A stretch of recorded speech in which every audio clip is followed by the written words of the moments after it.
옛날, 아주 먼 옛날에 호랑이가 담배를 피우고 산신령이 구름을 타고 내려와 바둑을 두던 시절, 깊고 깊은 산골짜기에 사계절 내내 맑은 바람이 머물다 가는 작은 마을이 하나 있었습니다.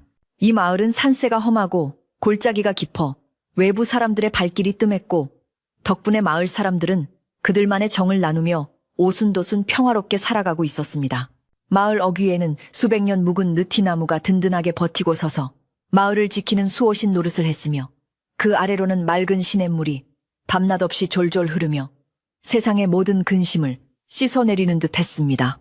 밭 가는 소리, 아이들의 웃음소리, 그리고 저녁이면 집집마다 피어오르는 밥 짓는 연기가 어우러져 그야말로 그림 같은 풍경을 자아내는 곳이었습니다. 사람들은 욕심 없이 하루하루를 성실하게 살았고, 이웃의 기쁨을 자신의 일처럼 기뻐하고 슬픔을 함께 나누는 순박한 마음씨를 지니고 있었습니다. 그 마을의 가장 안쪽 산자락이 포근하게 감싸 아는 명당 자리에 으리으리한 기와집 한 채가 자리 잡고 있었는데, 기와지붕의 곡선이 마치 춤을 추는 학의 날개처럼 우아하게 뻗어 있어 마을 어디서나 눈에 띄는 집이었습니다. 세월의 때가 묻어 기와는 거무튀튀하게 변했고 대들 보는 곳곳이 갈라졌지만, 그 낡음조차도 위엄있게 느껴질 정도로 집안 곳곳에는 오랜 시간 동안 쌓여온 가문의 법도와 기품이 서려 있었습니다. 집 안으로 들어서는 소슬대문은 언제나 정갈하게 닫혀 있었고, 넓은 마당에는 자풀 하나 없이 깨끗하게 쓸려 있어 주인장의 성품이 얼마나 깐깐하고 정갈한지를 한눈에 알 수 있게 해주었습니다. 이 집은 대대로 마을의 대소사를 챙기며 덕을 베풀어 온 유지의 집안이었기에 마을 사람들은 이 기와집을 바라볼 때마다 경외심과 친근함을 동시에 느끼곤 했습니다. 이 기와집에는 연화라고 불리는 젊은 처녀가 살고 있었는데, 그녀는 마치 진흙 속에서도 맑고 향기로운 꽃을 피우는 연꽃처럼 단아하고 기품 있는 외모를 지니고 있었습니다. 연화의 어머니는 그녀가 15이 되던 해에 이름 모를 병으로 세상을 떠났고, 아버지는 집안의 생계를 책임지기 위해 먼 타지로 장사를 다니느라 집을 비우는 날이 많았습니다. 그래서 넓은 기와집을 지키는 것은 오로지 연화의 몫이었으며, 어린 나이에도 불구하고 그녀는 안주인 역할을 톡톡히 해내며 집안의 모든 살림을 빈틈없이 꾸려나갔습니다. 새벽같이 일어나 마당을 쓸고 장독대를 닦으며 계절에 맞춰 김장을 하고 매주를 쓰는 일까지 어느 하나 소홀함이 없었기에 마을 어른들은 연화를 볼 때마다 혀를 내두르며 칭찬을 아끼지 않았습니다. 연화에게는 어머니가 돌아가시기 직전에 남겨주신 아주 특별한 유품이 하나 있었는데, 그것은 바로 코끼리의 엄니로 만든 귀하디 귀한 상아빗이었습니다. 이 상아빗은 연화의 외할머니가 어머니에게, 그리고 어머니가 다시 연화에게 물려준 것으로 대대로 집안의 맏딸이나 안주인에게만 전해 내려오는 가문의 보물과도 같은 물건이었습니다. 빗은 오랜 세월 손때가 묻어 누르스름한 빛을 띠고 있었지만, 오히려 그 색깔이 더욱 은은하고 깊은 멋을 풍겼으며, 표면은 어찌나 매끄러운지 손을 대면 미끄러질 것만 같았습니다. 빗살 하나하나가 정교하게 다듬어져 있어 머리를 빗을 때마다 두피를 시원하게 자극해 주었고, 엉킨 머리카락도 부드럽게 풀어주는 신기한 힘을 가지고 있었습니다. 어머니는 임종을 앞두고 떨리는 손으로 연화의 손에 이 빗을 쥐어주며, 이 빗은 단순히 머리를 빗는 도구가 아니라 집안의 질서와 평화를 지키는 마음의 중심이라고 당부하셨습니다. 여자의 머리 모양이 단정해야 마음가짐도 흐트러지지 않고 안주인의 마음이 바로 서야 집안이 평안하다는 옛 어른들의 말씀을 잊지 말라는 뜻이었습니다. 연화는 어머니의 유언을 가슴 깊이 새기며 기쁘나 슬프나 매일 밤 잠자리에 들기 전에는 반드시 경건한 마음으로 거울 앞에 앉아 이 상아빗으로 머리를 100번씩 빗어내리는 의식을 치르곤 했습니다. 빗질을 할 때마다 사각사각거리는 소리가 고요한 방 안에 울려 퍼지면 하루 종일 쌓였던 고단함과 외로움이 눈 녹듯 사라지고 마음이 차분하게 가라앉는 것을 느낄 수 있었습니다. 어느 늦가을 찬 바람이 문풍지를 덜컹거리며 겨울이 머지 않았음을 알리던 날, 연화의 아버지는 또다시 먼 길을 떠날 채비를 서두르고 있었습니다. 이번 장사는 평소보다 훨씬 먼 북쪽 지방까지 다녀와야 했기에 좋기 서너 달은 걸릴 긴 여정이 될 것이라고 했습니다. 아버지는 짐을 꾸리면서도 홀로 남겨질 딸 걱정에 연신 한숨을 내쉬며 뒤를 돌아보았지만, 연화는 걱정하는 기색을 내비치지 않으려 애써 밝은 미소를 지으며 아버지의 옷매무새를 다듬어 드렸습니다. 아버님, 집안 걱정은 마시고 조심히 다녀오세요. 제가 곳간 단속 잘하고 아랫사람들 잘 부리며 집을 지키고 있겠습니다. 연화의 씩씩한 목소리에 아버지는 안쓰러움과 대견함이 뒤섞인 눈빛으로 딸의 어깨를 토닥여 주었습니다. 아버지가 떠나시는 날 아침, 마을 어귀까지 배웅을 나간 연화는 아버지가 탄 말이 산 모퉁이를 돌아보이지 않을 때까지 자리를 뜨지 못하고 서 있었습니다. 찬바람에 옷깃이 날리고 낙엽이 발밑을 스치고 지나갔지만 그녀는 아버지가 무사히 다녀오시기만을 마음속으로 빌고 또 빌었습니다. 다시 텅 빈 집으로 돌아온 연화는 대문을 굳게 걸어 잠그고 안채로 들어와 어머니의 유품인 상아빗을 꺼내 들었습니다. 빗을 손에 쥐자 차가우면서도 묵직한 감촉이 손끝을 통해 전해져 왔고 그 느낌은 마치 어머니가 곁에서 손을 잡아주는 것처럼 든든하게 느껴졌습니다. 연화는 이 빗이 있는 한, 그리고 자신이 이 집의 안주인으로서 중심을 잡고 있는 한, 어떤 어려움이 닥쳐도 이겨낼 수 있을 것이라는 믿음을 가지고 있었습니다. 집안에는 연화 외에도 오랫동안 이 집에서 일해온 늙은 하녀, 곰댁 할머니가 함께 살고 있었습니다. 곰댁 할머니는 귀가 어두워 큰 소리로 말해야 겨우 알아듣고 허리가 굽어 걸음걸이도 느릿느릿했지만 평생을 이 집안을 위해 헌신해온 충직한 사람이었습니다. 연화가 태어날 때부터 그녀를 업어 키웠기에 연화에게는 친할머니나 다름없는 존재였고 넓은 기와집에서 유일하게 의지할 수 있는 말동무이기도 했습니다. 곰댁은 연화가 밤마다 머리를 빗는 모습을 보며 애기씨 머릿결이 비단결 같아서 참말로 곱구만요. 그 빗이 요물이긴 요물인가. 벼 빗기만 하면 윤기가 자르르 흐르니 말이여 하고 칭찬을 하곤 했습니다. 하지만 곰댁조차도 밤이 깊어지면 사랑채 구석방으로 물러가 잠을 청했기에 깊은 밤 안채를 지키는 것은 오로지 연화 혼자뿐이었습니다. 계절은 빠르게 흘러 어느덧 첫눈이 내린다는 소설이 지나고 밤의 길이가 가장 길다는 동지가 다가오고 있었습니다. 해가 떨어지면 사방은 칠흑 같은 어둠에 잠기고 산짐승들의 울음소리가 더욱 가깝게 들려와 밤의 정막을 깨뜨리곤 했습니다.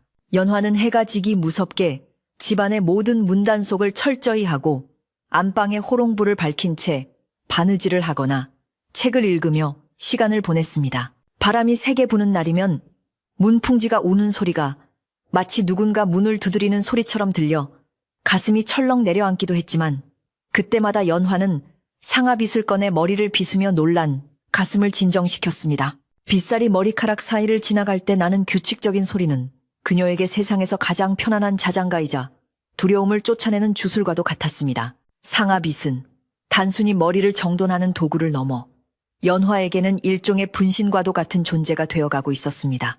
기쁜 일이 있을 때는 빗질 소리가 경쾌하게 들렸고 우울하거나 걱정거리가 있을 때는 빗질 소리도 무겁고 둔탁하게 들리는 듯 했습니다. 연화는 빗을 사용한 뒤에는 반드시 깨끗한 융천으로 닦아 자개로 만든 빗접 안에 소중히 보관했으며 그 누구의 손도 타지 않도록 각별히 주의를 기울였습니다. 마을 사람들 사이에서도 연화의 상아빗에 대한 소문이 아름아름 퍼져 있었는데 사람들은 그 빗이 집안의 복을 불러오는 신비한 물건이라거나 연화의 어머니 영혼이 깃들어 있어 딸을 지켜준다는 등의 이야기를 나누곤 했습니다. 물론 그것은 뜬 소문에 불과했지만 연화가 그 빗을 얼마나 아끼는지 모르는 사람은 아무도 없었습니다. 그러던 어느 날 평소와 다름없이 집안일을 마치고 저녁 준비를 하던 연화에게 낯선 인기척이 느껴졌습니다. 대문 밖에서 누군가 헛기침을 하며 주인을 찾는 소리가 들려왔는데 그 목소리는 굵고 탁하면서도 묘하게 사람의 신경을 거스르는 듯한 느낌을 주었습니다. 연화가 조심스럽게 대문을 열어보니 보찜을 진 중년의 여인이 서 있었는데 행색은 남루했지만 눈빛만은 번들거리는 것이 예사롭지 않아 보였습니다. 여인은 자신을 먼 친척벌 되는 사람이라고 소개하며 지나가는 길에 날이 저물어 하룻밤 묵어가기를 청한다고 했습니다.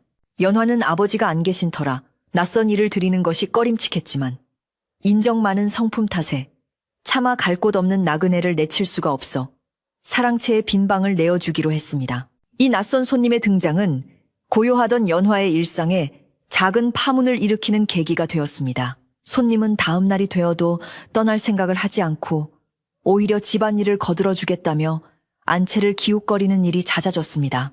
그녀는 연화에게 과도할 정도로 친절을 베풀며 살갑게 굴었지만 연화가 잠시 자리를 비울 때면 집안의 세간살이를 유심히 살펴보거나 곳간의 열쇠가 어디에 있는지 눈여겨보는 등 수상한 행동을 보이곤 했습니다. 특히 연화가 밤마다 머리를 빗는 상아빗을 본 이후로는 그 빗에서 눈을 떼지 못하고 어머나 세상에 이렇게 고운 빗은 난생 처음 보네. 이거 어디서 난 물건이오? 한번 만져봐도 되겠소? 하며 노골적으로 관심을 드러내기 시작했습니다. 연화는 정중하게 거절하며 빗을 감추었지만 여인의 눈빛에 서린 탐욕스러운 기운을 지울 수는 없었습니다. 연화는 왠지 모를 불안감에 밤잠을 설치는 날이 늘어갔습니다. 아버지가 계셨더라면 든든했을 텐데 홀로 이 넓은 집을 지키며 수상한 손님까지 상대해야 한다는 사실이 버겁게 느껴지기도 했습니다. 하지만 그녀는 내색하지 않고 의연하게 행동하려 노력했습니다. 낮에는 더욱 부지런히 움직여 집안 구석구석을 살피고 밤에는 문단속을 평소보다 더 꼼꼼히 확인했습니다. 곰댁 할머니에게도 낯선 손님을 주의 깊게 살펴보라고 일러두었지만 귀가 어두운 할머니가 얼마나 도움이 될지는 미지수였습니다. 연화는 자신이 약해지면 집안 전체가 흔들릴 수 있다는 생각에 마음을 다잡고 어머니가 남겨주신 상아빗을 보며 용기를 얻으려 했습니다. 어머니 저를 지켜주세요. 아무 일 없이 아버지가 돌아오실 때까지 이 집을 잘 지킬 수 있게 힘을 주세요. 그녀는 빗을 가슴에 품고 간절히 기도했습니다. 마을은 점점 깊은 겨울 속으로 빠져들고 있었고 하늘에서는 잿빛 구름이 몰려와 금방이라도 큰 눈을 쏟아부을 듯한 기세였습니다. 마을 앞 개울물도 꽁꽁 얼어붙어 흐름을 멈추었고 산새들도 추위를 피해 둥지 속으로 몸을 숨긴 채 울음소리를 그쳤습니다. 세상의 모든 것이 숨을 죽이고 있는 듯한 고요 속에서 연화의 기와 집만이 홀로 깨어 있는 듯했습니다. 사랑채에 머무는 손님은 밤마다 늦게까지 불을 끄지 않고 무언가 웅얼거리는 소리를 내거나 마당을 서성거리는 발자국 소리를 내며 연화의 신경을 곤두서게 만들었습니다. 연화는 혹시라도 그 여인이 딴 마음을 먹고 있는 것은 아닌지, 집안의 귀중한 물건을 탐내고 있는 것은 아닌지 의심을 거둘 수가 없었습니다. 상아빗은 여전히 연화의 곁을 지키며 그녀의 머릿결을 곱게 다듬어 주었지만 왠지 모르게 빗의 온도가 예전보다 차갑게 느껴지는 것은 연화의 기분 탓일까요? 빗질을 할 때마다 들리던 경쾌한 소리도 조금은 날카롭고 예민하게 들리는 듯 했습니다. 연화는 빗이 자신의 불안한 마음을 읽고 있는 것 같아 더욱 조심스럽게 빗을 다루었습니다. 빗살 사이사이에 낀 머리카락을 한 올 한 올 떼어내며 그녀는 마음속의 잡념과 두려움도 함께 털어내려 애썼습니다. 이 빗은 단순한 물건이 아니라 어머니의 혼이 담긴 성물이나 다름없었기에 빗의 변화는 곧 자신에게 닥칠 위험을 예고하는 신호일지도 모른다는 생각이 들었습니다. 그러던 어느 날 밤, 유난히 바람이 거세게 불어 마당의 감나무 가지가 심하게 흔들리던 밤이었습니다. 연화는 잠자리에 들기 전 습관처럼 상아빗을 꺼내 거울 앞에 앉았습니다. 호롱불 아래 비친 자신의 얼굴은 근심으로 인해 다소 수척해 보였지만 눈빛만은 여전히 맑고 강인했습니다. 그녀가 빗을 머리에 대고 천천히 빗어내리자 머리카락에서 정전기가 일어 타닥타닥 소리가 났습니다. 그 소리가 마치 누군가 속삭이는 소리처럼 들려 연화는 깜짝 놀라 뒤를 돌아보았지만 방 안에는 아무도 없었습니다. 단지 창호지 문 밖으로 어른거리는 그림자 하나가 스치듯 지나갔을 뿐이었습니다. 연화는 가슴을 쓸어내리며 다시 빗질을 시작했지만 등 뒤에서 느껴지는 서늘한 시선을 떨쳐버릴 수가 없었습니다. 연화는 다음 날 아침 사랑채에 머무는 여인을 찾아가 이제 그만 길을 떠나달라고 정중하게 부탁하기로 마음먹었습니다. 더 이상 불안 속에서 지낼 수는 없는 노릇이었고 아버지가 돌아오시기 전까지 집안을 평온하게 유지하는 것이 자신의 임무라고 생각했기 때문입니다. 하지만 그 여인이 순순히 물러날지는 알 수 없는 일이었습니다. 그녀의 탐욕스러운 눈빛과 수상한 행동들은 이미 선을 넘고 있었고 어쩌면 그녀는 이 집안의 무언가를 확실하게 노리고 들어온 것일지도 모른다는 의심이 확신으로 바뀌어가고 있었습니다. 연화는 굳게 닫힌 방문을 바라보며 깊은 한숨을 내쉬었습니다. 과연 이 평화로운 기와집에 닥쳐올 폭풍을 그녀 혼자 힘으로 막아낼 수 있을까요? 마당 한 구석에 쌓아둔 장작더미 위로 하얀 눈송이가 하나둘 떨어지기 시작했습니다. 첫눈이었습니다. 예년 같으면 첫눈이 오는 것을 보며 설레는 마음으로 강아지처럼 뛰어다녔을 테지만 지금 연화의 마음은 눈보라치는 벌판처럼 춥고 시리기만 했습니다. 그녀는 옷깃을 여미며 하늘을 올려다보았습니다. 회색빛 하늘에서 춤추듯 내려오는 눈송이들이 마치 앞으로 닥칠 시련을 예고하는 듯 어지럽게 흩날리고 있었습니다. 연화는 다시 한번 마음을 다잡으며 안채로 발걸음을 옮겼습니다. 무슨 일이 있어도 어머니가 남겨주신 이 집과 상아빈만은 반드시 지켜내리라 다짐하며 그녀는 차가운 문고리를 잡았습니다. 문이 열리면서 끼익 하는 소리가 고요한 마당에 길게 울려 퍼졌습니다. 방으로 들어온 연화는 빗접을 열어 상아빗이 무사한지 확인했습니다. 다행히 빗은 그 자리에 얌전히 놓여 있었지만 어쩐지 빗의 색깔이 어제보다 조금 더 붉은 빛을 띠는 것 같아 보였습니다. 착각일까요? 아니면 호롱불빛에 반사되어 그렇게 보이는 것일까요? 연화는 빗을 들어 자세히 살펴보았지만 특별히 달라진 점은 찾을 수 없었습니다. 하지만 그녀의 손끝에 닿는 빗의 감촉은 여전히 서늘했고 마치 살아있는 생명체처럼 미세하게 떨리고 있는 듯한 느낌마저 들었습니다. 연화는 빗을 가슴에 품고 조용히 눈을 감았습니다. 두려워하지 말자. 나는 이 집의 주인이다. 스스로에게 주문을 걸듯 속삭이며 그녀는 다가올 밤을 준비했습니다. 밤이 깊어지자 눈발은 더욱 굵어졌고 바람소리는 짐승의 울음소리처럼 사나워졌습니다. 온 세상이 하얗게 덮여가는 가운데 기와 집의 불빛만이 외로운 섬처럼 깜빡이고 있었습니다. 연화는 잠을 이루지 못하고 뒤척이다가 문득 밖에서 들리는 부스럭거리는 소리에 귀를 기울였습니다. 그것은 바람소리도 눈 쌓이는 소리도 아니었습니다. 분명 누군가 눈을 밟으며 조심스럽게 움직이는 발자국 소리였습니다. 소리는 사랑채 쪽에서 시작되어 안채 쪽으로 점점 가까워지고 있었습니다. 연화의 심장이 쿵쾅거리기 시작했습니다. 그녀는 이불을 걷어차고 일어나 문 쪽으로 다가갔습니다. 과연 문 밖에는 누가 서 있는 것일까요? 문틈으로 스며드는 찬바람이 연화의 뺨을 때렸습니다. 그녀는 숨을 죽이고 문 밖의 동태를 살폈습니다. 그림자가 문 앞을 서성거리는 것이 느껴졌습니다. 문고리를 잡으려는 듯 달그락거리는 소리도 들렸습니다. 연화는 용기를 내어 누구십니까? 하고 물었지만 밖에서는 아무런 대답도 들려오지 않았습니다. 잠시 후 발자국 소리는 다시 멀어져 갔지만 연화는 밤새도록 잠들지 못하고 뜬 눈으로 밤을 지새워야 했습니다.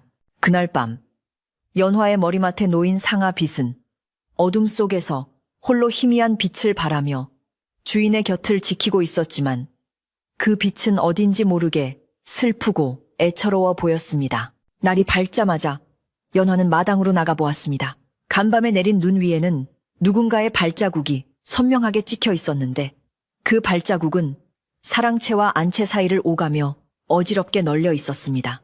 그것은 분명 박씨 부인 바로 그 낯선 손님의 발자국이었습니다. 연화는 이제 더 이상 망설일 시간이 없음을 깨달았습니다. 그녀는 굳은 결심을 하고 사랑채로 향했습니다.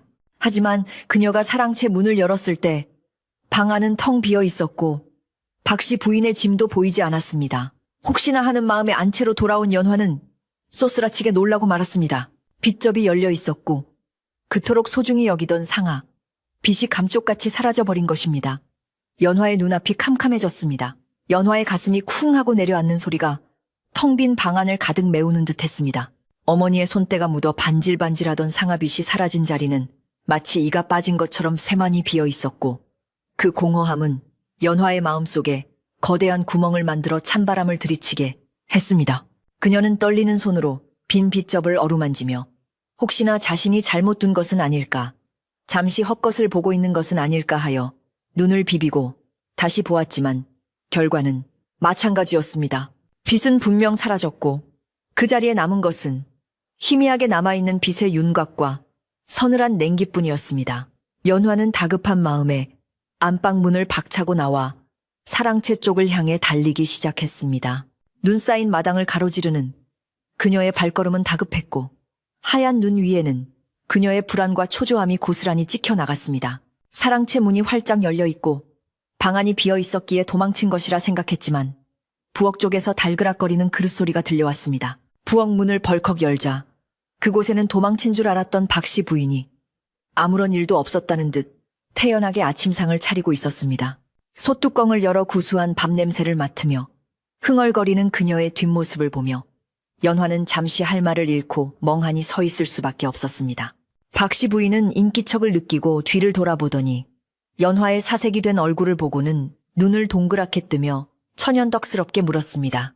아이고 애기씨, 아침부터 웬일로 부엌까지 다 나오셨소. 내가 간밤에 신세를 진 것도 있고 해서 따뜻한 밥이라도 한 끼 지어 올리려고 일찍 일어났는데 혹시 내가 깰까봐 걱정돼서 오신 게요. 그녀의 목소리는 기름을 바른 듯 매끄러웠고 표정에는 한 점의 부끄러움도 찾아볼 수 없었습니다. 연화는 그녀의 뻔뻔한 태도에 기가 막혔지만 쿵쾅거리는 심장을 애써 진정시키며 떨리는 목소리로 물었습니다. 부인 제 방에 들어오셨었나요? 어머니가 물려주신 상아빗이 보이지 않습니다. 혹시 부인이 보셨거나 잠시 구경하려고 가져가신 것은 아닌지요? 연화는 최대한 예의를 갖추려 노력했지만 목소리에 섞여 나오는 의심과 원망을 완전히 감출 수는 없었습니다.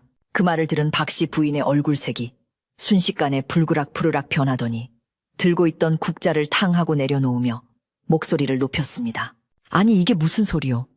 사람을 뭘로 보고 도둑 취급을 하는 거요? 내가 아무리 남의 집에 얹혀 사는 신세라지만 엄연히 뼈대 있는 집안의 자손인데 어찌 그런 망발을 하시오. 내가 아침 일찍 일어나 밥 짓고 국 끓이는 동안 부엌 문턱 한 번 넘은 적 없는데 생사람 잡지 마시오. 박씨 부인은 펄펄 뛰며 억울해했고 그 기세가 어찌나 등등한지 연화는 오히려 자신이 큰 실수를 한 것 같은 착각마저 들 지경이었습니다.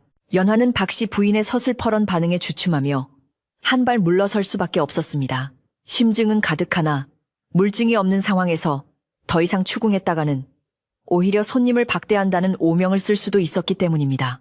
아니 저는 그저 빚이 없어졌기에 혹시나 해서 여쭤본 것입니다. 오해하셨다면 죄송합니다. 연화가 고개를 숙이며 사과하자 박씨 부인은 콧방귀를 뀌며 옷매무새를 다듬었습니다. 흙물건 간수를 잘못한 본인 탓이지 어디 엄한 사람을 의심하려 드시오. 집안에 귀한 물건이 없어졌으면 쥐새끼가 물어갔는지 아니면 본인이 잃어버리고 기억을 못하는지 곰곰이 생각해볼 일이지. 박씨 부인은 혀를 차며 다시 아궁이 앞에 앉았지만 연화는 그녀가 고개를 돌리는 순간 입가에 스치는 비릿한 미소를 분명히 보았습니다. 그것은 자신의 승리를 확신하는 자만이 지을 수 있는 교활한 웃음이었습니다. 그날 이후로 집안의 공기는 눈에 띄게 달라지기 시작했습니다. 상아빗을 잃어버린 연화는 마치 영혼의 일부를 잃은 사람처럼 생기를 잃어가고 있었고 밤마다 악몽에 시달리며 잠을 설치는 날이 늘어갔습니다. 반면에 박씨 부인은 마치 제 세상인 양집안 곳곳을 활보하며 주인 행세를 하기 시작했습니다. 처음에는 눈치를 보며 안방 근처를 기웃거리던 그녀가 이제는 대놓고 안채 마루에 앉아 곰댁 할머니에게 이래라 저래라 심부름을 시키는가 하면 곳간 열쇠가 어디 있는지 꼬치꼬치 캐묻기도 했습니다. 연화가 부인이 집살림은 제가 알아서 합니다. 라고 점잖게 타이르면 아이고 어린 애기씨가 혼자 얼마나 힘들겠소. 먼 친척인 내가 좀 도와주겠다는데 뭘 그리 빡빡하게 구시오. 라며 능구렁이처럼 받아넘기기 일쑤였습니다. 마을 사람들 사이에서도 기와집의 이상한 낌새에 대한 소문이 돌기 시작했습니다. 마을 공동 우물가에 모인 아낙네들은 물동이를 내려놓고 삼삼오오 모여 쑥덕거렸습니다. 그 집 연화 아가씨네 집에 들어온 손님 말이야. 좀 이상하지 않아? 어제는 보니까 연화 아가씨가 입을 법한 고운 비단옷을 입고 장독대를 뒤지고 있더라고. 그러게 말이야. 눈빛이 어찌나 매섭던지. 내가 인사를 건넸는데도 본체만 체하고 고개만 빳빳이 들고 지나가더라니까. 주인 없는 집에 들어와서 안방마님 노릇을 하려나 봐. 닐스, 연화 아가씨가 마음이 여려서 큰일이네. 아버지가 안 계시니 저런 뱁새가 황새둥지를 넘보지. 사람들은 혀를 차며 걱정했지만 남의 집안일에 섣불리 끼어들 수도 없어 그저 지켜만 볼 뿐이었습니다. 연화는 빚을 잃어버린 뒤로 머릿결마저 푸석해지고 윤기를 잃어갔습니다. 매일 밤 정성스럽게 빗질을 하며 마음을 다스리던 의식이 사라지자 그녀의 마음속에는 잡초처럼 불안과 근심이 무성하게 자라났습니다. 거울 앞에 앉아 아무 빗으로나 머리를 빗어보았지만 뚝뚝 끊어지고 엉키기만 할 뿐 상아빗이 주던 그 부드럽고 시원한 느낌은 어디에서도 찾을 수 없었습니다. 연화는 거울 속에 비친 자신의 초라한 모습을 보며 하염없이 눈물을 흘렸습니다. 어머니, 죄송해요. 제가 못나서 어머니의 유품을 지키지 못했어요. 그녀의 흐느낌이 방 안에 가득 찼지만 위로해줄 사람은 아무도 없었습니다. 곰댁 할머니는 귀가 어두워 연화의 울음소리를 듣지 못했고 사랑채의 박씨 부인은 밤마다 무슨 꿍꿍이인지 방문을 걸어 잠그고 나오지 않았습니다. 어느 날 오후 연화는 답답한 마음을 달래기 위해 마을 뒤편에 있는 성황당 고개로 산책을 나갔습니다. 그곳에는 마을의 대소사를 훤히 꿰뚫고 있는 허리가 기역자로 굽은 꼬부랑 할머니가 살고 있었습니다. 꼬부랑 할머니는 젊은 시절 무당이었다는 소문도 있고 신기가 있어 사람의 속을 꿰뚫어 본다는 이야기도 있는 신비한 인물이었습니다. 연화가 고개 마루에 도착했을 때 할머니는 마른 나무 지팡이를 짚고 서서 연화가 올라오는 모습을 빤히 내려다보고 있었습니다. 연화가 가까이 다가가 인사를 올리자 할머니는 대뜸 쇳소리 나는 목소리로 물었습니다. 아가, 네 얼굴에 수심이 가득하구나. 귀한 것을 잃어버렸느냐? 아니면 도둑이 들었느냐? 연화는 쏘스라치게 놀라 할머니를 바라보았습니다. 아무에게도 말하지 않은 빚 이야기를 들킨 것만 같았습니다. 연화는 주위를 살피고 나서 할머니에게 조심스럽게 자초지종을 털어놓았습니다. 어머니가 주신 상아빚이 사라졌고 집에 들어온 손님이 의심스럽지만 증거가 없어 애만 태우고 있다는 이야기를 하며 눈시울을 붉혔습니다. 할머니는 쭈글쭈글한 손으로 연화의 손을 꼭 잡으며 고개를 끄덕였습니다. 구구, 역시 내 눈이 틀리지 않았어. 며칠 전부터 내 집 지붕 위에 검은 까마귀가 앉아 울어대기에 무슨 사단이 나겠구나 싶었지. 할머니는 잠시 하늘을 응시하더니 낮고 엄숙한 목소리로 연화에게 경고했습니다. 잘 듣거라. 물건에도 혼이 있는 법이야.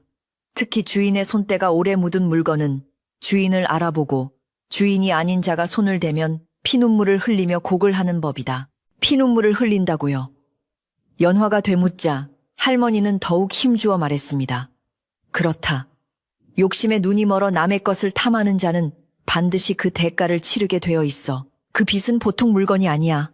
네 어머니의 정기와 네 정성이 깃들어 있으니 사악한 기운을 가진 자가 품에 안으면 빚이 가만히 있지 않을 게다. 조만간 그 빚이 스스로 울음을 터뜨릴 때가 올 테니 너는 그때까지 마음을 굳게 먹고 기다려라. 절대 섣불리 나서서 긁어 부스럼을 만들지 말고 때가 무르익기를 기다려야 한다. 할머니의 말씀은 연화에게 큰 위로이자 동시에 두려움으로 다가왔습니다. 빚이 스스로 우는 날이 온다니 그것은 과연 어떤 모습일지 상상조차 되지 않았지만 적어도 자신이 혼자가 아니라는 사실에 조금은 안도할 수 있었습니다. 집으로 돌아오는 길, 연화의 발걸음은 한결 가벼워졌지만 대문 앞에 섰을 때 다시금 가슴이 답답해져 왔습니다. 마당에는 박씨 부인이 곰댁 할머니를 닥달하며 장독대에서 김장독을 꺼내고 있었습니다. 아니, 이 늙은이가 눈귀가 어두우면 손발이라도 빨라야지. 웬뺑이가 기어가듯 해서야 원. 오늘 저녁에는 김치찜을 해먹을 테니 묵은지를 넉넉히 꺼내오란 말이오. 박씨 부인은 마치 자신이 안주인이라도 된 것처럼 호통을 치고 있었고 곰댁 할머니는 죄인처럼 고개를 숙인 채 묵묵히 독을 나르고 있었습니다. 연화는 그 모습을 보고 치밀어 오르는 분노를 억누르며 다가가 말했습니다. 부인 곰댁 할멈은 평생 이 집을 위해 일해오신 분입니다. 함부로 대하지 마세요. 연화의 단호한 태도에 박씨 부인은 잠시 움찔하는 듯 했으나 이내 표정을 바꾸고 비아냥거렸습니다. 어머, 애기씨가 오셨네. 나는 그저 애기씨 입맛 돋을 반찬 좀 만들려고 한 것뿐인데 야속하게 왜 그러시오. 내 마음도 몰라주고. 그녀는 잽싸게 표정을 바꾸며 웃었지만 그 눈빛 속에는 여전히 탐욕과 교만함이 번들거리고 있었습니다. 연화는 그녀의 소매 끝자락에서 무언가 희끗한 것이 반짝이는 것을 보았습니다. 그것은 아주 찰나의 순간이었지만 연화의 눈에는 너무나 익숙한 빛깔이었습니다. 상아빗의 끝부분 같기도 했고 그저 옷감의 무늬 같기도 했지만 연화의 직감은 그것이 빛이라고 외치고 있었습니다. 박씨 부인은 연화의 시선을 느꼈는지 황급히 옷소매를 여미며 뒤로 물러섰습니다. 그날 밤 바람은 더욱 거세져 창호지 문을 미친 듯이 흔들어댔습니다. 연화는 할머니의 말씀을 되새기며 잠자리에 들었지만 신경은 온통 사랑채 쪽으로 쏠려 있었습니다. 밤이 깊어지자 박씨 부인이 머무는 방에서 기이한 소리가 들려오기 시작했습니다. 처음에는 쓱쓱 하는 빗질 소리 같기도 하더니 이내 끙끙 앓는 소리로 바뀌었고 나중에는 무엇인가를 벅벅 긁는 듯한 소리가 들려왔습니다. 연화는 숨을 죽이고 귀를 기울였습니다. 그것은 단순히 잠꼬대라고 하기에는 너무나 고통스럽고 기괴한 소리였습니다. 박씨 부인이 훔쳐간 빗으로 머리를 빗고 있는 것이 분명했습니다. 하지만 왜 저런 소리를 내는 것일까요? 할머니의 말씀대로 빗이 정말 피눈물을 흘리고 있는 것일까요? 박씨 부인의 방 안에서는 실제로 믿을 수 없는 일이 벌어지고 있었습니다. 모두가 잠든 시각, 그녀는 품속에 숨겨두었던 상아빗을 꺼내 들었습니다. 며칠 동안 빗을 훔쳐놓고도 연화의 눈치가 보여 마음껏 써보지 못했던 터라 오늘 밤에야말로 기필코 이 신비한 빗으로 머리를 빗어보리라 마음먹었던 것입니다. 흥개지바위 하나 속이는 건 식은 죽 먹기지. 이 빗만 있으면 내 머리도 비단결이 되고 나도 이 집 안방마님처럼 고와질 거야. 그녀는 탐욕스러운 미소를 지으며 거울 앞에 앉아 헝클어진 머리카락을 풀었습니다. 호롱불 아래서 상아빗은 유난히 영롱한 빛을 발하며 그녀를 유혹하고 있었습니다. 박씨 부인은 떨리는 손으로 빗을 머리에 갖다 대었습니다. 빗살이 두피에 닿는 순간 차가운 냉기가 등골을 타고 흘러내렸지만 그녀는 아랑곳하지 않고 힘차게 빗질을 시작했습니다. 사각하는 소리와 함께 머리카락이 빗겨 내려갔습니다. 아, 정말 좋구나. 이렇게 부드러울 수가. 그녀가 감탄하며 두 번째 빗질을 하려는 순간이었습니다. 빗에서 끈적한 액체가 배어나오기 시작했습니다. 처음에는 머리기름이라고 생각했지만 손에 묻어나는 액체는 붉고 비릿한 냄새가 나는 피였습니다. 악! 이게 뭐야? 박씨 부인은 기겁을 하며 빗을 떨어뜨렸습니다. 바닥에 떨어진 빗에서는 붉은 피가 송골송골 맺혀 나오더니 이내 방바닥을 적시기 시작했습니다. 그녀는 황급히 걸레를 찾아 피를 닦아냈지만 닦아내면 닦아낼수록 피는 더 많이 솟구쳐 올랐습니다. 마치 빗이 살아있는 생물처럼 상처를 입고 피를 흘리는 것 같았습니다. 공포에 질린 박씨 부인은 빗을 집어던지려 했지만 이상하게도 손에서 빗이 떨어지지 않았습니다. 마치 손바닥에 찰싹 달라붙은 것처럼 빗은 그녀의 손을 놓아주지 않았습니다. 이거 왜 이래 떨어지란 말이야. 그녀가 발버둥을 칠수록 빗은 더욱 붉게 빛나며 그녀의 손을 조여왔습니다. 방 안은 비릿한 피냄새와 그녀의 거친 숨소리로 가득 찼고 창밖의 바람소리는 마치 그녀를 비웃는 귀신의 웃음소리처럼 들려왔습니다. 다음날 아침, 연화는 퇴한 눈으로 방문을 나섰습니다. 밤새 들려오던 기괴한 소리 때문에 한숨도 자지 못한 탓이었습니다. 마당에 나가보니 사랑채 문은 굳게 닫혀 있었고 안에서는 인기척조차 들리지 않았습니다. 평소 같으면 벌써 나와서 설칠 박씨 부인이었지만 오늘은 쥐 죽은 듯 조용했습니다. 연화는 조심스럽게 사랑채 쪽으로 다가갔습니다. 문틈으로 붉은 기운이 새어나오는 것 같은 착각이 들 정도로 방 안에서는 불길한 기운이 뿜어져 나오고 있었습니다.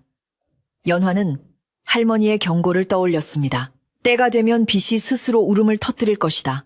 이제 그 시기가 다가오고 있음을 직감한 연화는 주먹을 꽉 쥐었습니다. 박씨 부인은 방 안에서 이불을 뒤집어쓰고 떨고 있었습니다. 밤새 피와 사투를 벌이느라 온몸이 파김치가 되었고 옷과 이불에는 붉은 얼룩이 낭자했습니다.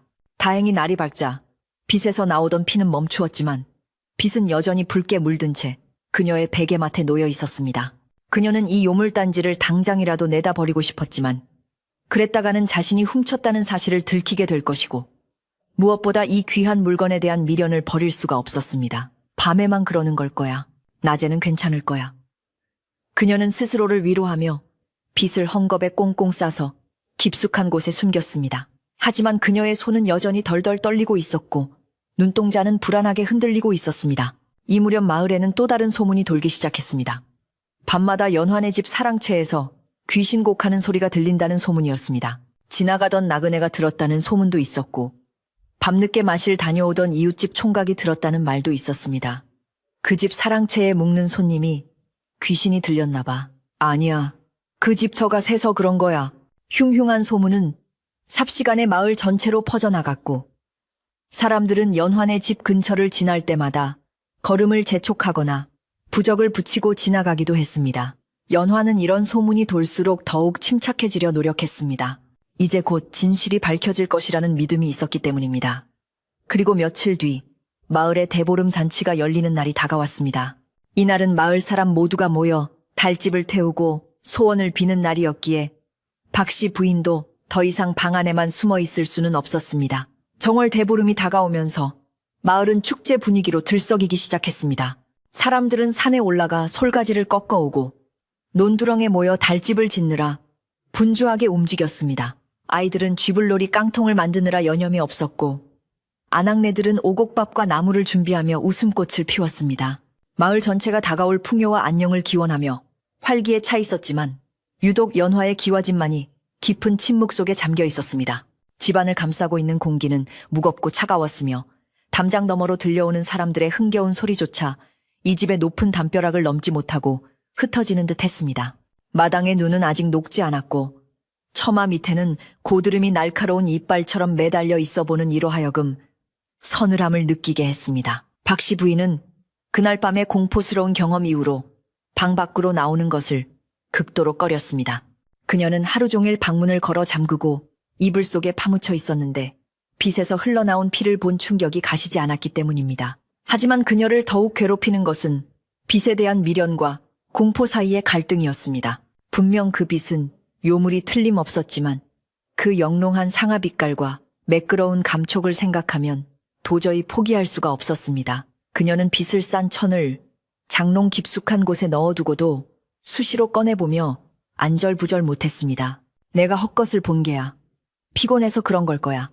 이렇게 귀한 물건이 그럴 리가 없어. 그녀는 스스로에게 최면을 걸듯 중얼거렸지만 손끝에 남아있는 비릿한 피냄새는 아무리 씻어도 지워지지 않는 것 같았습니다. 연화는 박씨 부인의 수상한 행동을 예의주시하고 있었습니다. 사랑채 근처를 지날 때마다 느껴지는 불길한 기운과 가끔씩 들려오는 끙끙 앓는 소리는 그녀의 의심을 더욱 확신으로 만들어 주었습니다. 특히 빨래터에 나갔다가 박씨 부인이 몰래 내다버린 옷가지를 발견했을 때 연화의 심장은 쿵 하고 내려앉았습니다. 그 옷가지에는 붉은 얼룩이 묻어 있었는데 아무리 봐도 김치 국물이나 염료 자국이 아니었습니다. 그것은 시간이 지나 검붉게 변해버린 핏자국이었습니다.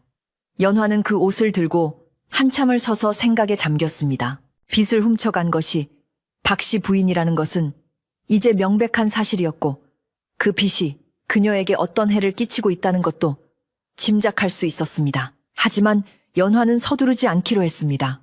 섣불리 나섰다가는 박씨 부인이 발뺌을 하거나 오히려 연화를 모함할 수도 있었기 때문입니다. 어느 날 오후 연화는 곰댁 할머니가 끓여준 약차를 들고 사랑채 문 앞에 섰습니다.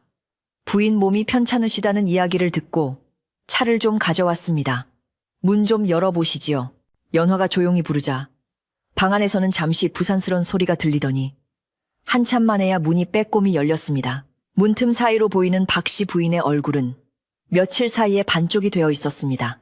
눈 밑은 거무죽죽했고 입술은 바짝 말라 있었으며 머리카락은 헝클어져 있어 예전에 기세등등하던 모습은 온데간데 없었습니다. 박씨 부인은 연화의 눈을 똑바로 쳐다보지 못하고 시선을 피하며 퉁명스럽게 말했습니다. 고맙지만 됐소. 그냥 좀 피곤해서 그러니 쉬게 내버려 두시오. 그녀는 황급히 문을 닫으려 했지만 연화는 문틈으로 그녀의 손을 똑똑히 보았습니다. 손가락 끝이 붉게 물들어 있었고 손톱 밑에는 아직 닦아내지 못한 핏자국이 선명하게 남아 있었습니다. 연화는 문이 닫힌 뒤에도 한동안 그 자리에 서서 사랑채를 응시했습니다. 박씨 부인의 손에 묻은 붉은 자국은 빗이 흘린 피눈물임이 틀림없었습니다. 할머니의 말씀대로 빗은 주인이 아닌 자의 손에서 고통스러워하며 울고 있었던 것입니다. 연화는 가슴이 미어지는 듯한 아픔을 느꼈습니다.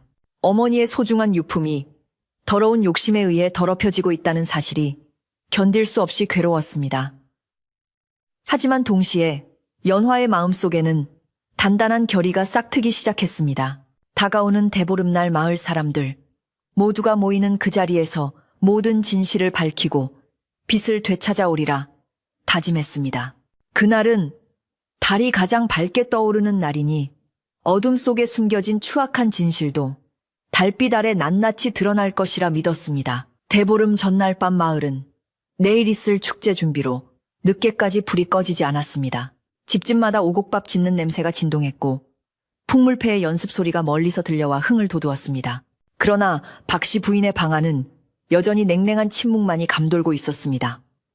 그녀는 장롱 깊숙한 곳에서 빗을 꺼내 다시 한번 확인했습니다. 며칠 동안 건드리지 않았더니 빗은 다시 깨끗한 상아색을 띠고 있었고 핏자국도 보이지 않았습니다. 박씨 부인은 안도의 한숨을 내쉬었습니다. 그럼 그렇지. 그날 밤은 내가 너무 피곤해서 헛것을 본 게야. 아님 이 빗이 낯을 가리느라 잠시 심술을 부린 게지. 그녀의 탐욕은 공포를 이기고 다시 고개를 들기 시작했습니다. 내일 마을 잔치에 이 고운 빗을 꽂고 나가면 마을 사람들은 물론이고 콧대 높은 연화조차도 자신의 기품에 기가 죽을 것이라는 헛된 상상을 하며 입가에 미소를 지었습니다. 박씨 부인은 내일 입을 옷을 고르기 위해 연화 어머니의 유품이 들어있는 옷장을 뒤지기 시작했습니다. 연화가 잠든 틈을 타 몰래 안채로 숨어 들어온 것입니다. 그녀는 고운 비단 저고리와 치마를 꺼내 몸에 대보며 거울 앞에서 요리조리 비춰보았습니다. 이 정도면 나도 어디 가서 양반집 마님 소리 듣기 딱 좋겠어. 연화 그 계집애는 너무 어려서 이런 옷에 태가 안 나지. 그녀는 남의 물건을 훔치고도 죄책감은커녕 오히려 자신이 이 물건들의 진정한 주인인 양착각에 빠져 있었습니다. 그녀의 눈에는 욕심이 가득 차올라 이성이 들어설 자리가 없었습니다. 그녀는 내일 아침 일찍 일어나 머리를 곱게 빗고 훔친 옷을 차려입은 뒤 보란듯이 사람들 앞에 나설 계획을 세웠습니다. 한편 연화는 잠자리에 들지 않고 정화수를 떠놓고 기도를 올리고 있었습니다. 달빛이 창호지를 뚫고 들어와 그녀의 간절한 얼굴을 비추었습니다. 어머니, 내일은 부디 제가 용기를 낼 수 있게 도와주세요. 저 사악한 욕심으로부터 우리 집과 빚을 지킬 수 있게 힘을 주세요. 연화의 기도는 밤새도록 이어졌습니다. 그녀는 알고 있었습니다. 내일이 바로 모든 것을 바로잡을 수 있는 마지막 기회라는 것을. 만약 내일도 빚을 되찾지 못한다면 빚은 영영 그 빛을 잃고 삿된 기운에 잠식당할지도 모른다는 두려움이 엄습했지만 연화는 억지로 그 두려움을 떨쳐내려 애썼습니다. 그녀는 빚이 자신을 기다리고 있음을 빚이 보내는 무언의 신호를 느낄 수 있었습니다. 다음 날 아침, 마침내 정월 대보름날이 밝았습니다. 하늘은 구름 한 점 없이 맑고 파랬으며 아침부터 마을 전체가 들썩거렸습니다. 마을 회관 앞 넓은 마당에는 커다란 달집이 세워졌고 풍물패가 꽹과리와 징을 울리며 마을을 돌기 시작했습니다. 지신밟기요. 지신밟기 잡귀는 물러가고 만복은 들어오소. 흥겨운 가락 소리가 연환의 기와집 담장을 넘어 들어왔습니다.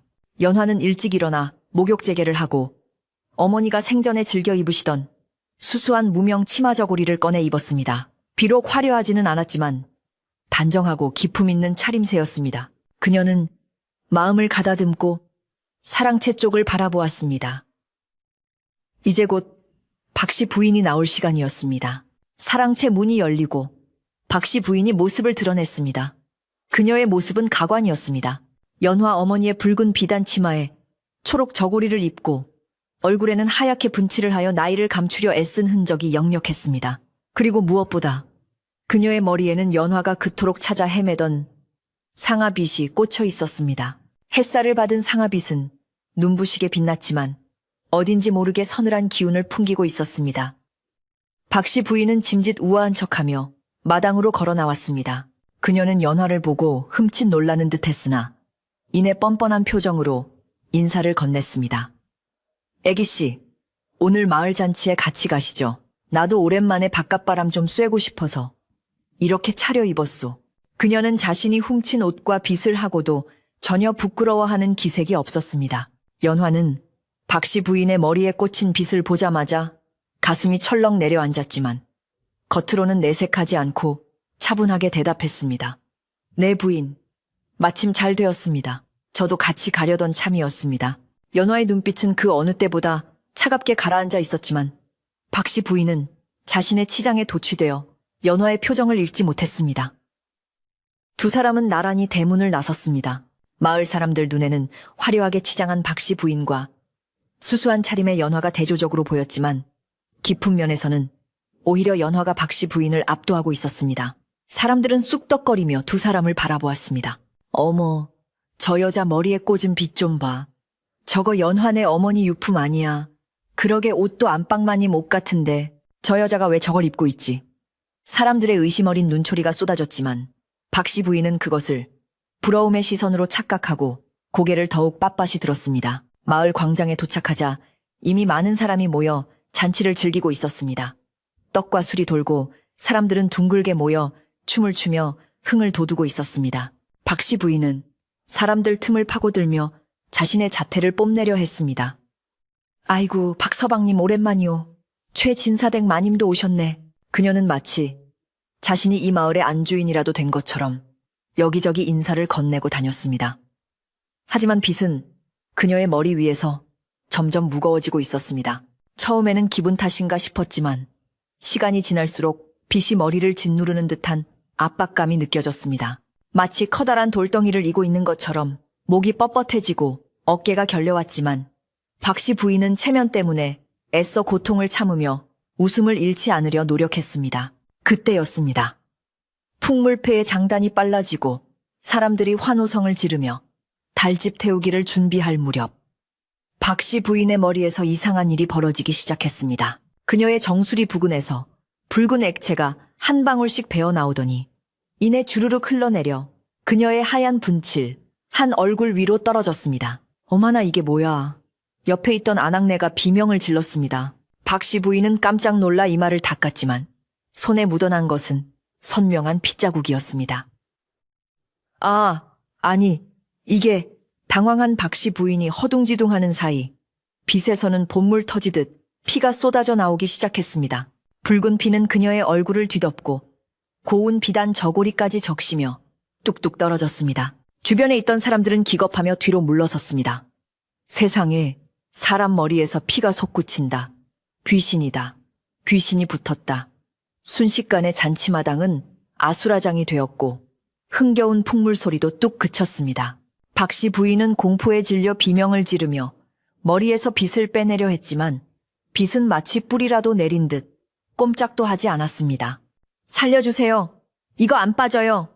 누가 좀 도와주세요. 그녀가 발악하며 머리를 쥐어뜯었지만 빗은 더욱 깊숙이 파고들며 피를 뿜어댈 뿐이었습니다. 그녀의 처절한 비명소리가 마을 광장에 울려 퍼졌고 사람들은 공포에 질려 아무도 다가가지 못한 채 발만 동동 구르고 있었습니다. 이 끔찍한 광경을 지켜보던 연화가 조용히 앞으로 나섰습니다. 그녀의 표정은 두려움 없이 단호했습니다. 연화는 피범벅이 된 채 바닥에 주저앉아 떨고 있는 박씨 부인에게 다가갔습니다.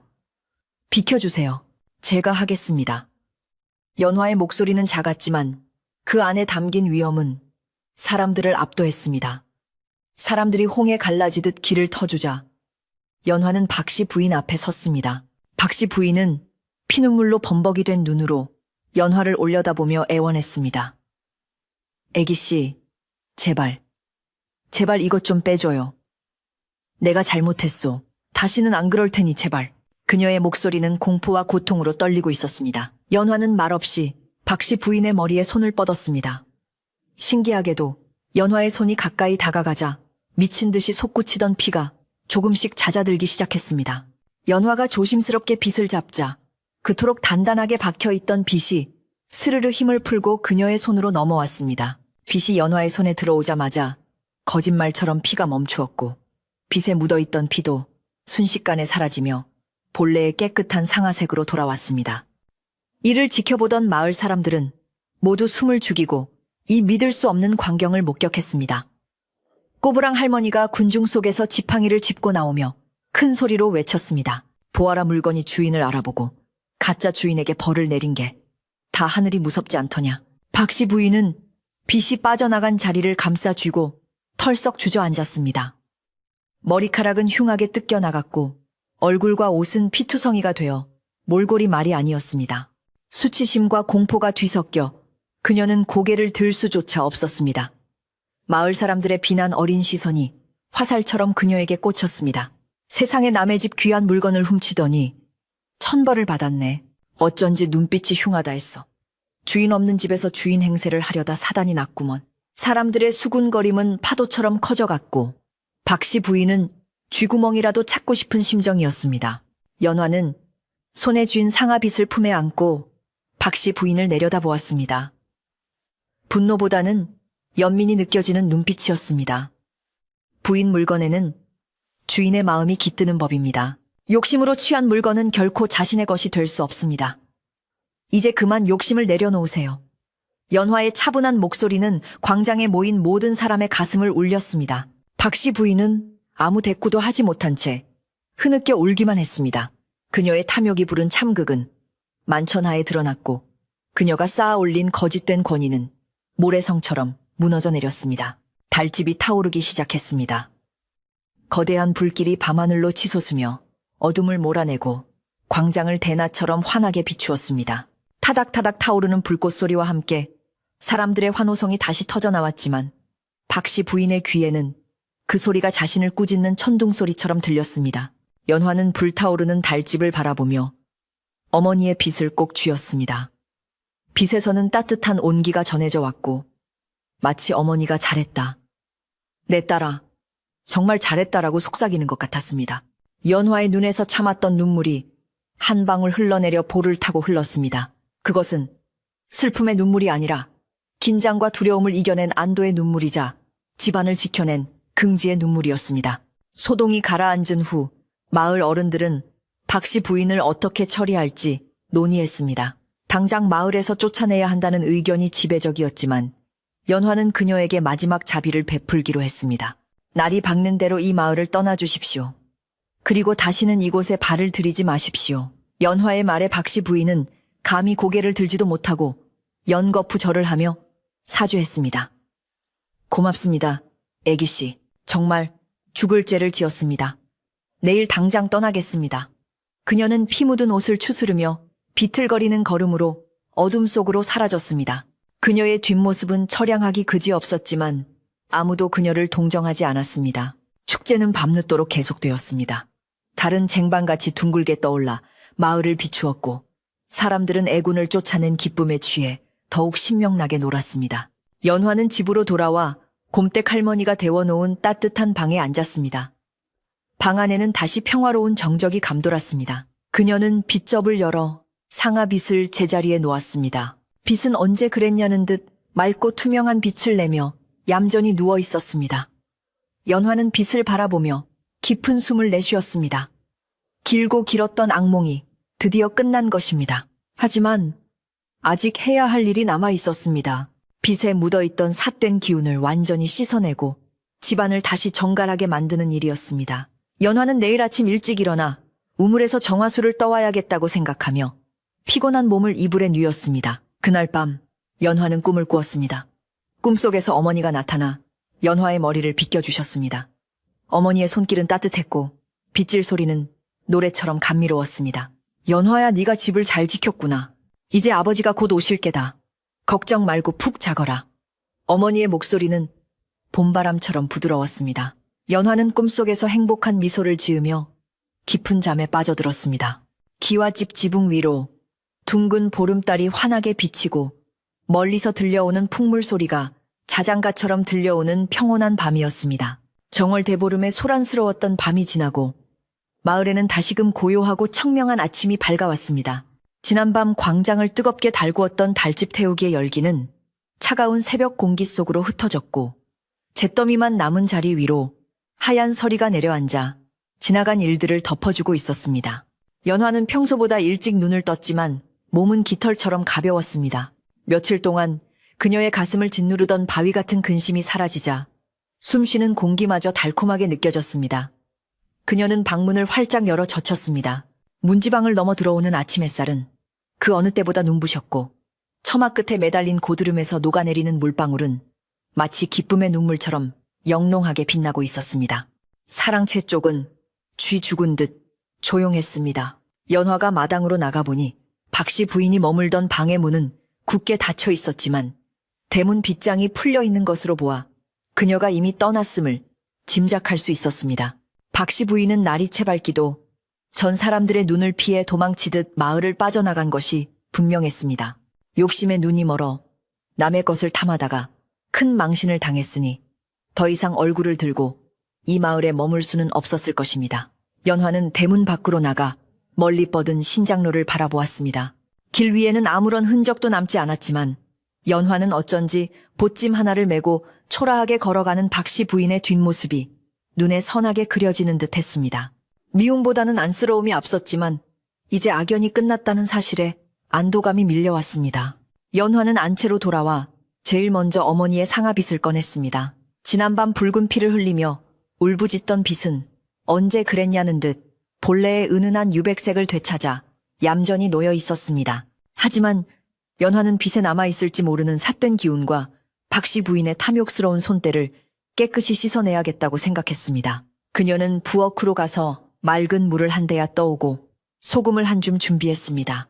예로부터 소금은 나쁜 기운을 쫓고 부정을 씻어내는 힘이 있다고 전해져 내려왔기 때문입니다. 연화는 대청마루에 앉아 경건한 마음으로 물에 소금을 풀고 부드러운 면포에 소금물을 적셔 빗을 닦기 시작했습니다. 나쁜 것은 물러가고 맑은 기운만 남으소서. 어머니의 따뜻한 마음만 이 빗에 머무소서. 연화는 주문을 외우듯 나지막이 속삭이며 빗살 하나하나를 정성스럽게 닦아냈습니다. 빗살 사이사이를 닦을 때마다 미세한 먼지와 함께 보이지 않는 어두운 기운들이 씻겨 내려가는 듯 했습니다. 차가운 소금물이 손끝에 닿아시려 왔지만 연화는 멈추지 않았습니다. 100번의 빗질을 하듯 100번의 손길로 빗을 닦고 또 닦았습니다. 어느새 빗은 아침 햇살을 받아 투명할 정도로 맑은 빛을 뿜어내기 시작했고 연화의 마음속에 남아있던 마지막 찝찝함까지도 깨끗하게 씻겨 내려가는 것 같았습니다. 빗 손질을 마친 연화는 이제 집안을 정화할 차례라고 생각했습니다. 박씨 부인이 머물렀던 사랑채에는 여전히 그녀의 탐욕과 불길한 기운이 배어있는 것만 같아 그냥 둘 수가 없었습니다. 연화는 창고에서 묵은 쑥을 한 알음 꺼내왔습니다. 마른 쑥에 불을 붙이자 매캐하면서도 향긋한 쑥 냄새가 피어오르며 하얀 연기가 집안을 감싸기 시작했습니다. 연화는 쑥 연기를 들고 사랑채 구석구석을 돌며 나쁜 기운을 몰아냈습니다. 우이 잡기는 물러가라. 욕심도 물러가고 시기 질투도 다 물러가라. 연화의 목소리는 단호했고 연기는 뱀처럼 휘감기며 방 안의 퀴퀴한 냄새를 잡아먹고 밖으로 빠져나갔습니다. 이 모습을 지켜보던 곰댁 할머니도 거들고 나섰습니다. 할머니는 귀가 어두워 지난밤의 소동을 자세히는 몰랐지만 박씨 부인이 도망치듯 떠났고 연화가 집안 대청소를 시작한 것을 보며 대충 짐작은 하고 있었습니다. 아이고 속이 다 시원하다. 그 옆편내 눈초리가 뱀눈 같아서 내내 마음에 안 들더니만 결국 제 발로 나갔구먼. 할머니는 빗자루를 들고 나와 마당을 씩씩하게 쓸기 시작했습니다. 사락사락사리 빗자루가 땅을 긁는 소리가 경쾌하게 울려 퍼졌습니다. 마당에 쌓여있던 묵은 눈과 먼지들이 할머니의 빗자루질에 밀려나가고 깨끗한 흙바닥이 드러나자 집안은 한결 환해진 느낌이 들었습니다. 점심때가 되자 곰댁 할머니는 부엌에서 팥죽을 쑤기 시작했습니다. 붉은 팥은 귀신을 쫓고 애군을 막아준다는 믿음이 있었기에 오늘 같은 날에는 딱 어울리는 음식이었습니다. 가마솥에서 팥이 삶아지며 보글보글 끓는 소리가 정겹게 들려왔고 구수한 팥 냄새가 집안 가득 퍼지자 차갑게 얼어붙었던 집안의 공기가 따뜻하게 녹아내렸습니다. 연화는 아궁이 앞에 앉아 불을 떼며 타오르는 불꽃을 바라보았습니다. 장작이 타닥타닥 타오르는 소리는 마치 박수 소리처럼 들렸고 붉은 불빛은 연화의 얼굴을 발그레하게 물들였습니다. 이제야 비로소 집이 살아있는 것 같았고 예전의 평화로운 일상으로 돌아왔음이 실감났습니다. 연화와 곰댁 할머니는 대청마루에 마주 앉아 갓 쑤어낸 뜨거운 팥죽을 먹었습니다. 새알심이 동동 뜬 붉은 팥죽. 한 그릇을 비우자 몸속 깊은 곳까지 뜨끈한 기운이 퍼져나갔습니다. 애기씨 많이 드셔요.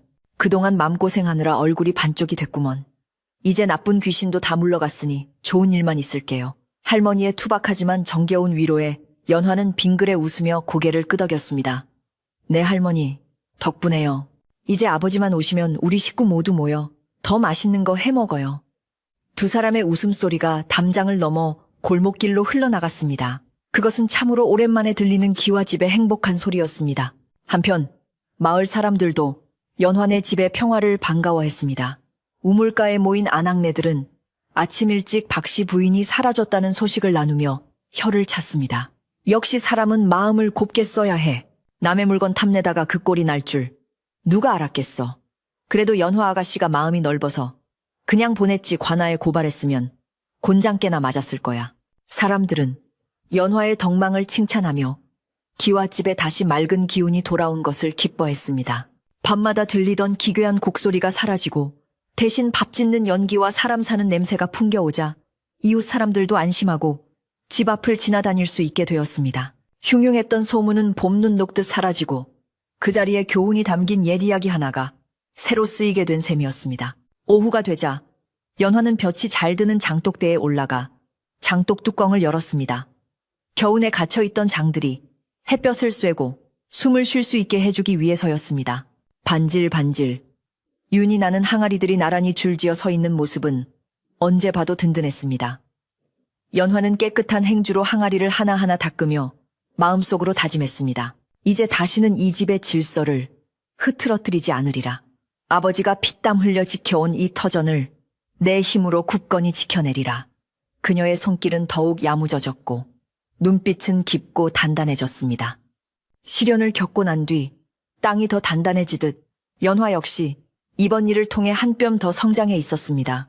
해가 뉘엿뉘엿 서산으로 넘어가고 저녁 노을이 하늘을 붉게 물들이기 시작했습니다. 마을의 굴뚝마다 저녁 짓는 연기가 모락모락 피어올랐고 까치들이 둥지를 찾아 날아가는 평화로운 풍경이 펼쳐졌습니다.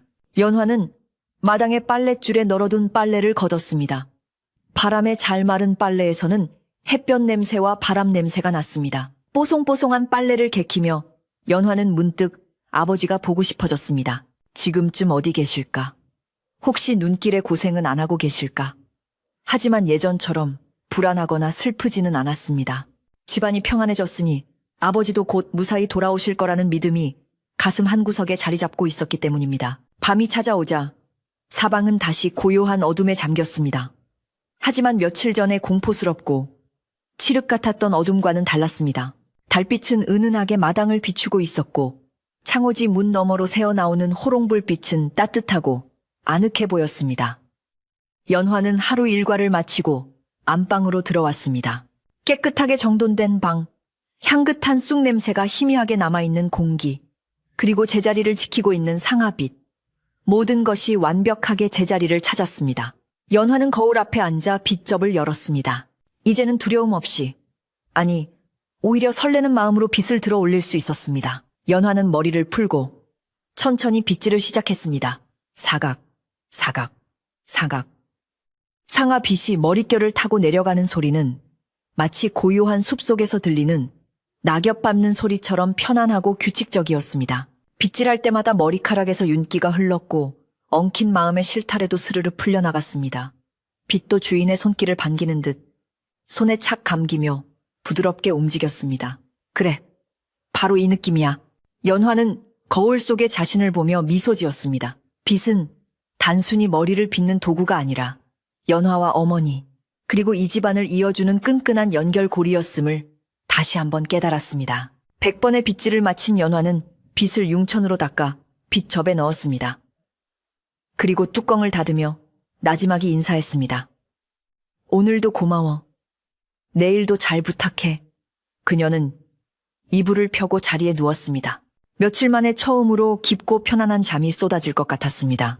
곰댁 할머니가 옆방에서 코를 고는 소리가 드르렁 드르렁 들려왔지만 그 소리마저도 정겹게 느껴지는 밤이었습니다. 바람이 불어 문풍지가 가볍게 떨렸지만 더 이상 귀신의 소리로 들리지 않았습니다.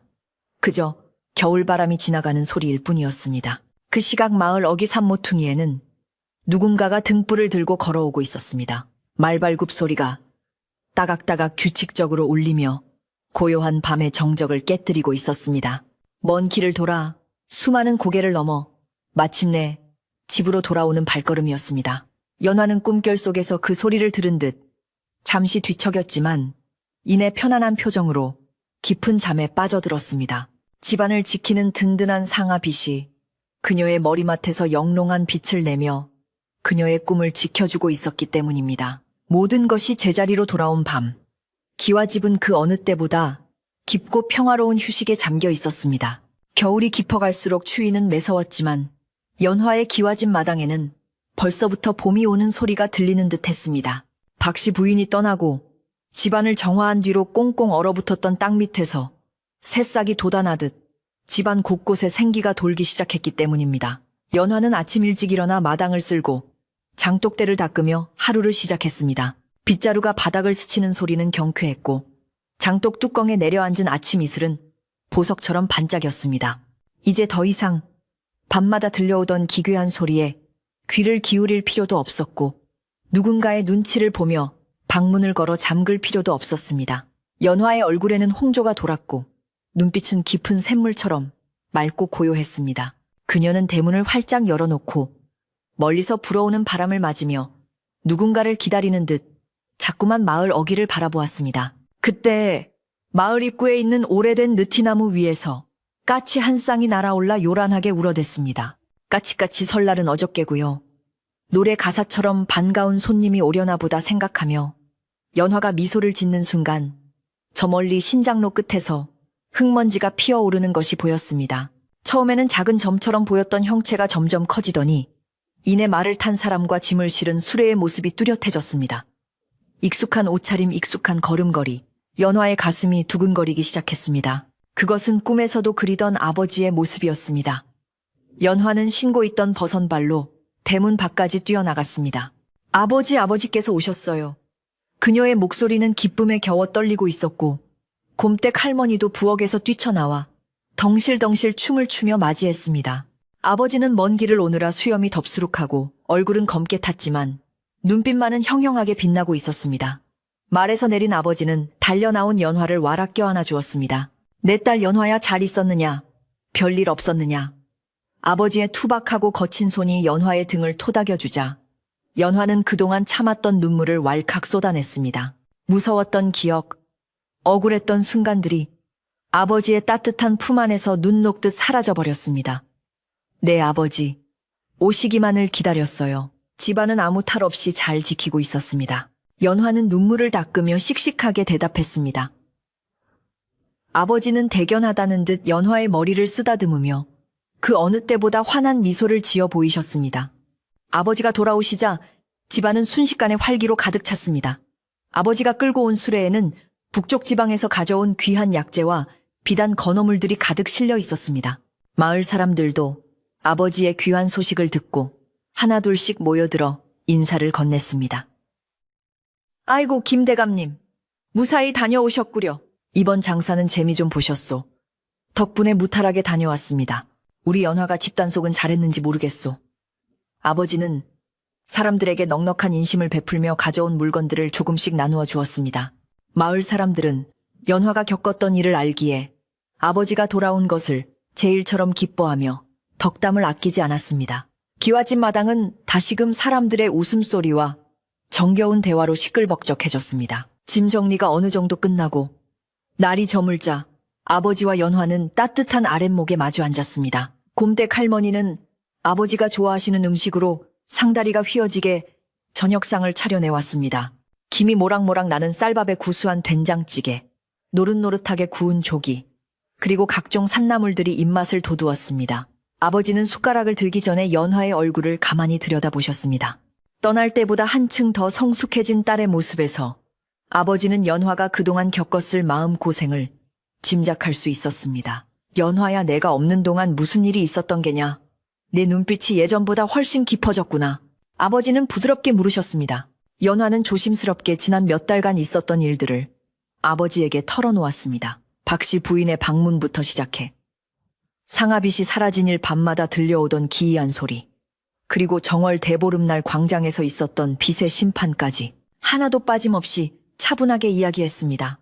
이야기를 듣는 내내 아버지의 표정은 굳어지기도 하고 놀라기도 했지만 끝까지 묵묵히 딸의 말을 경청해 주었습니다. 연화가 빗을 되찾고 박씨 부인을 용서해 보낸 이야기로 끝을 맺자 아버지는 긴 한숨을 내쉬며 고개를 끄덕이셨습니다. 그런 일이 있었구나. 내 어머니가 남긴 빚이 너와 이 집을 지켰구나. 그리고 네가 그 빚의 진정한 주인이 되었음이 증명된 게야. 아버지는 잠시 눈을 감고 생각에 잠기시더니 품속에서 작은 꾸러미 하나를 꺼내 연화에게 건네주셨습니다. 이것을 받아라. 북쪽 장터에서 우연히 구한 것인데 왠지 내게 주어야 할 것 같아 사온 것이다. 연화가 조심스럽게 꾸러미를 풀어보니 그 안에는 맑고 투명한 옥으로 만든 손거울이 들어 있었습니다. 거울 뒷면에는 장수를 상징하는 거북이와 학이 정교하게 새겨져 있어 한눈에 봐도 예사 물건이 아니었습니다. 상아빛이 너의 마음을 정돈해준다면 이 옷거울은 너의 맑은 마음을 비춰줄 것이다. 이제 이 두 가지 보물을 가지고 이 집안의 안주인으로서 당당하게 살아가거라. 아버지의 말씀에 연화는 가슴이 벅차올라 거울을 품에 안고 감사의 인사를 올렸습니다. 저녁 식사는 그 어느 때보다 따뜻하고 풍성했습니다. 아버지와 연화 그리고 곰댁 할머니까지 셋이 둘러앉아 밥을 먹으며 그동안 못다한 이야기를 나누었습니다. 아버지는 먼 타지에서 겪었던 재미난 일화들을 들려주셨고 연화와 할머니는 그 이야기에 귀를 기울이며 웃음꽃을 피웠습니다. 방 안은 온기로 가득 찼고 창호지 문 밖에는 차가운 겨울바람이 불고 있었지만 방 안의 사람들에게는 그 소리마저도 아늑한 자장가처럼 들렸습니다. 곰댁 할머니는 이제 주인 어른이 오셨으니 두 다리 뻗고 자겠네. 귀신이고 뭐고 얼씬도 못할 테니 말이여. 하며 껄껄 웃으셨습니다. 그 웃음소리에 집안 구석구석에 숨어있던 어둠이 모두 물러가는 듯 했습니다. 식사를 마친 후 아버지는 피곤하셨는지 일찍 잠자리에 드셨습니다. 연화는 아버지의 이부자리를 봐드리고 방문을 조심스럽게 닫고 나왔습니다. 대청마루에 서서 하늘을 올려다보니 밤하늘에는 별들이 쏟아질 듯이 총총히 박혀 있었습니다. 북두칠성이 기와지붕 위에 걸려 있었고 은하수가 강물처럼 흐르고 있었습니다. 연화는 깊은 숨을 들이마셨습니다. 차가운 공기가 폐부 깊숙이 들어와 머리를 맑게 해주었습니다. 이제 정말 모든 것이 제자리로 돌아왔습니다. 아버지는 안방에 빗은 빗접에 그리고 연화는 이 집의 중심에 서 있었습니다. 평화란 거창한 것이 아니라 바로 이렇게 각자의 자리를 지키며 조화롭게 살아가는 것임을 연화는 깨달았습니다. 연화는 자신의 방으로 돌아와 다시 경대 앞에 앉았습니다. 그리고 아버지에게 선물 받은 옷거울을 꺼내 옆에 놓고 빗접에서 상아빗을 꺼냈습니다. 빗과 거울이 나란히 놓이자 방 안이 환해지는 것 같은 착각이 들었습니다. 상아의 부드러운 유백색과 옥의 푸른 빛깔이 어우러져 신비로운 조화를 이루고 있었기 때문입니다. 연화는 먼저 옷거울을 들어 자신의 얼굴을 비춰보았습니다. 거울 속의 연화는 더 이상 불안에 떠는 어린 소녀가 아니었습니다. 시련을 이겨내고 단단해진 기품 있는 여인의 모습이 그곳에 있었습니다. 그녀는 거울 속의 자신을 향해 옅은 미소를 지어 보였습니다. 이어서 연화는 상아빗을 들어 머리를 빗기 시작했습니다. 오늘 밤의 빗질은 그 어느 때보다 특별했습니다. 한 번 빗을 때마다 감사하는 마음을 담았고 두 번 빗을 때마다 가족의 건강을 빌었습니다. 사각사각 빗질 소리가 고요한 방 안에 울려 퍼졌습니다. 예전에는 이 소리가 외로움을 달래주는 소리였다면 지금은 평화와 행복을 확인하는 소리였습니다. 빗은 연화의 손길에 맞춰 춤을 추듯 부드럽게 움직였고 머리카락은 비단결처럼 곱게 흘러내렸습니다. 빗에서도 은은한 향기가 배어나오는 것 같았습니다. 그것은 어머니의 향기이기도 했고 오랜 세월 이 집을 지켜온 나무와 흙의 향기이기도 했습니다. 100번의 빗질이 끝날 무렵 연화의 눈꺼풀이 무거워지기 시작했습니다. 긴장이 풀리고 안도감이 밀려오자 졸음이 쏟아진 것입니다. 그녀는 빗을 깨끗한 천으로 닦아 빗접에 넣고 옷거울도 소중히 갈무리했습니다. 그리고 호롱불에 심지를 낮추어 방안을 어둑하게 만들었습니다. 따뜻한 아랫목에 이불을 펴고 누우니 소미불의 포근한 감촉이 온몸을 감싸 안았습니다. 옆방에서는 아버지의 고른 숨소리가 들려왔고 멀리 사랑채 쪽에서는 바람이 처마 끝 풍경을 스치는 소리가 간헐적으로 들려왔습니다. 딸랑딸랑. 그 맑은 소리는 마치 잘 자라는 인사처럼 들렸습니다. 연화는 눈을 감고 오늘 있었던 일들을 다시 한번 떠올려 보았습니다. 아버지의 따뜻한 포옹, 곰댁 할머니의 웃음소리, 그리고 빗의 부드러운 감촉. 모든 것이 꿈만 같으면서도 생생한 현실이었습니다. 그녀는 마음속으로 어머니에게 감사의 인사를 전했습니다. 어머니 감사합니다. 아버지가 오셨어요. 이제 우리 집은 걱정 없어요. 어머니도 편히 쉬세요. 연화의 입가에 편안한 미소가 번졌습니다. 그녀의 의식은 점차 꿈나라로 흘러들어갔고 몸은 나른하게 이불 속으로 파묻혔습니다. 밤은 깊어 삼경이 지나고 마을의 모든 불빛이 하나둘씩 꺼져갔습니다. 오직 달빛만이 깨어있어 온 세상을 은색으로 물들이고 있었습니다. 연환의 기와집도 깊은 침묵 속에 잠들었습니다. 마당의 장독대들도, 대문 앞의 느티나무도, 그리고 안방의 빗접 속에 잠든 상아빛도 모두 깊은 휴식을 취하고 있었습니다. 한때 피를 흘리며 울부짖었던 빗은 이제 주인의 사랑을 듬뿍 받고 가장 평온한 상태로 돌아갔습니다. 더 이상 욕심쟁이의 손을 탈 일도, 주인을 잃고 방황할 일도 없을 것입니다. 빗은 내일 아침 다시 연화의 손에 들려 그녀를 가장 아름답게 빛내줄 준비를 하며 조용히 숨을 고르고 있었습니다. 마을을 감싸고 있는 산새는 어머니의 품처럼 넉넉했고 그 위로 흐르는 바람은 아버지의 숨결처럼 든든했습니다. 옛날 어느 산골 마을 맑은 바람이 불던 날에 시작된 이야기는 이렇게 따뜻한 결말을 맺었습니다. 욕심을 부리면 화를 입고 마음을 바르게 쓰면 복이 온다는 평범한 진리는 연화의 상아 빗을 통해 다시 한번 증명되었습니다.